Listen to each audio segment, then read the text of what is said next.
Hello dears, let we start our next lecture. In this lecture, we will discuss about the components of an automotive air conditioning system.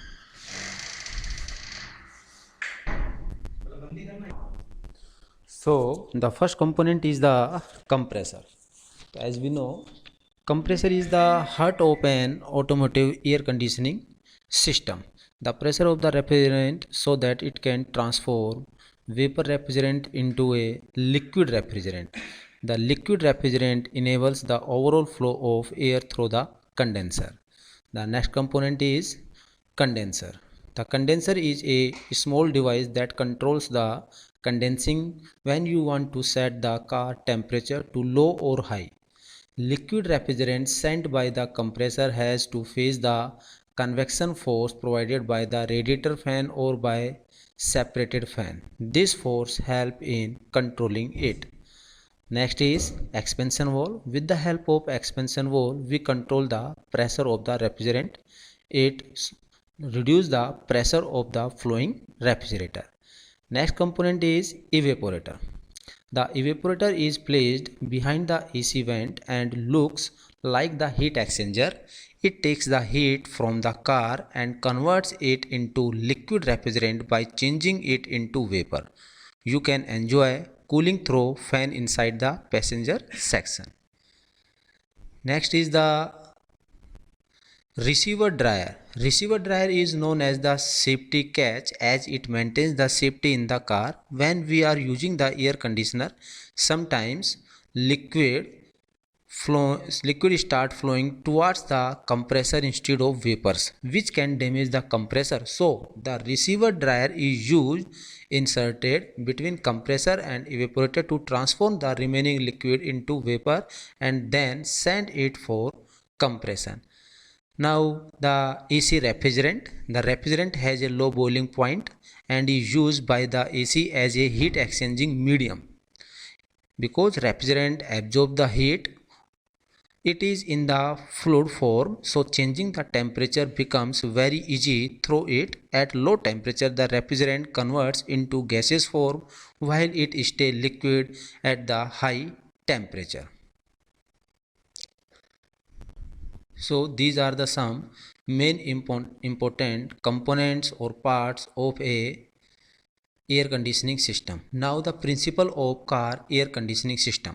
The automotive air conditioning system includes the compressor, condenser, evaporator, receiver, dehydrator and connecting lines, which includes expansion valve, orifice tube, suction throttling valve, positive operating absolute valve, evaporator pressure regulator valve, thermal sensor, high pressure cutoff switch and cycling compressor switch.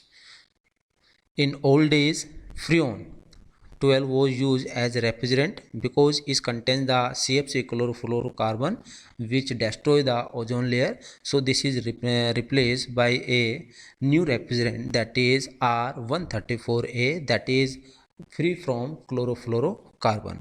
Now the working principle of the automotive air conditioning system. The working principle of the automotive air conditioning system is very similar to other air conditioning system. The refrigerant vapor from the evaporator is compressed to high pressure by the compressor. The compressor is driven by the engine through a belt drive.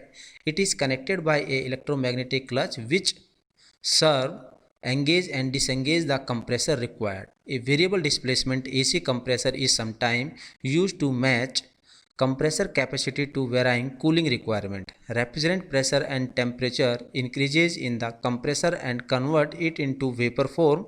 This high pressure and temperature refrigerant vapor from the compressor then discharge to the condense, which is a heat exchanger situated in front of the vehicle. In the condenser, the refrigerant liberate heat and convert into liquid form. Sometimes the RAM air is not sufficient, so an extra engine or electric driven fan is used to cool down the refrigerant. This cooled but high pressure refrigerant allowed to pass from dehydrator to extract any moisture. Dry refrigerant liquid is then made to pass through expansion valve mounted at the inlet side of the evaporator. The expansion valve allows the refrigerant liquid to expand to low pressure in the evaporator. The process of expansion to low pressure makes the refrigerant to evaporate and thereby cool the evaporator. The sensing device called temperature tube signals the diaphragm in the expansion valve to vary orifice size depending upon the refrigerant temperature at the evaporator outlet, thus achieving automatic temperature control. The evaporator is similar in construction to the condenser. The same circulation and distribution system as used for ventilation and heating system. The air from the blower is forced to flow over the evaporator coil, which remove the latent heat of vaporization, moisture and impurities from the air. Condenser moisture with the impurities from the evaporator drips into a tray form where the same are drained out. This system is microprocessor based and depending upon input signals, outside air temperature, inside air temperature, mode selection and desired temperature setting automatically control the air mixture valve and recirculation valve. So okay, thank you.